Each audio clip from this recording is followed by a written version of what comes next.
आज दिल्ली विधानसभेच्या निकालावरनं स्पष्ट झालेलं आहे की देशभर माननीय नरेंद्रजी मोदी यांच्या नेतृत्वाखाली सर्व जनतेला देशाची घोडतोड अतिशय योग्य पद्धतीने सुरू असल्याचं आपण बघतोय।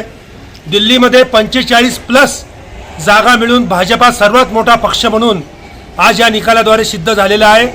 27 वर्ष भाजपाला षडयंत्र करून काँग्रेस आणि इतर पक्षांनी सत्तेपासून दूर ठेवण्याचा प्रयत्न केलेला होता।